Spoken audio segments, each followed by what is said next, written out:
आज हम बात करने वाले हैं एक ऐसे दिन की जिसका वादा किया गया है। एक ऐसा दिन जब ये दुनिया जिसे हम और आप जानते हैं हमेशा हमेशा के लिए बदल जाएगी। हमें जो बताया गया है उसके हिसाब से ये एक ऐसी हकीकत है जो होकर रहेगी, अटल है। चलिए इस गहरी बात को समझने की कोशिश करते हैं। तो ये सब शुरू होता है एक बहुत ही सीधे और अटल वादे के साथ। एक ऐसी बात जो आने वाले वक्त के लिए एक गंभीर माहौल तैयार कर देती है। कहानी इन 3 लफ्जों से शुरू होती है, वो दिन आएगा। ये सिर्फ कहने की बात नहीं है, ये एक बहुत बड़ी, बहुत अहम घटना की शुरुआत है। ये हमें उस हकीकत के लिए तैयार कर रही है जो सामने आने वाली है। तो अब सवाल उठता है कि उस दिन की निशानियां क्या होंगी। कहानी आगे बढ़ती है और बताती है कि सबसे पहले तो ये दुनिया ही बिखरना शुरू हो जाएगी। हर वो चीज़ जिसे हम मजबूत समझते हैं उसकी बुनियाद ही हिल जाएगी। तो सबसे पहली चीज़ क्या होगी? जमीन का हिलना। जरा सोचिए, वो जमीन जिस पर हम इतने भरोसे से खड़े हैं वो ही अपनी जगह से बुरी तरह हिल जाएगी। ये इस बात का इशारा होगा कि अब कुछ भी पहले जैसा नहीं रहेगा। और जमीन के हिलने के ठीक बाद नजर जाती है पहाड़ों पर। ये पहाड़ जिन्हें हम ताकत और मजबूती की मिसाल मानते हैं, जानते हैं उनका क्या होगा? वो रुई के गालों की तरह हवा में उड़ने लगेंगे। सोचिए ये मंजर कितना खौफनाक होगा। तो एक तरफ ये सब कुछ हो रहा है, जमीन, पहाड़ सब बिखर रहे हैं, लेकिन इस पूरी उथल पुथल के बीच इंसान का क्या होगा? उसके दिल पर क्या गुजरेगी? अब कहानी का फोकस उस पर आता है। और फिर ये तबाही अपने चरम पर पहुंचती है।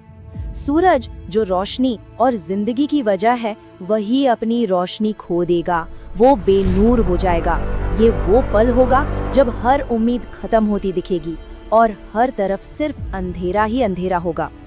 इस भयानक अंधेरे और तबाही के बीच इंसान की एक बेबस आवाज गूंजती है। जब कुछ भी अपनी जगह पर नहीं है, न जमीन, न पहाड़, न सूरज, तो हर कोई बस यही सोचेगा, यही पूछेगा, आज मेरी हिफाजत कौन करेगा? ये एक सवाल उस दिन की पूरी बेबसी को बयान कर देता है। तो ये जो उथल पुथल है, ये जो बेबसी है, इसके बाद हमें बताया जाता है कि ये सब हो क्यों रहा है।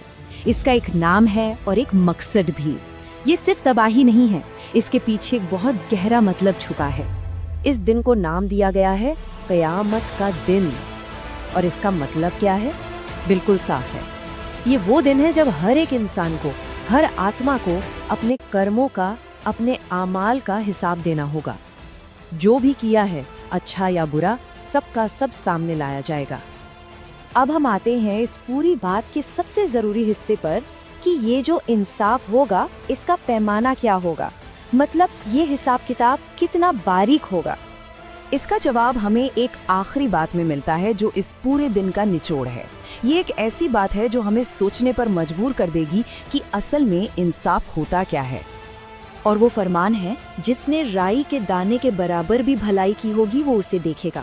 इसका मतलब सोचिए जरा, राई का दाना कितना छोटा होता है।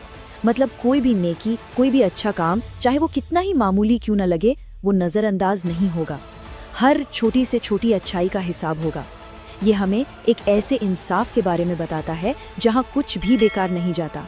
हर अमल की, हर काम की अपनी एक कीमत है।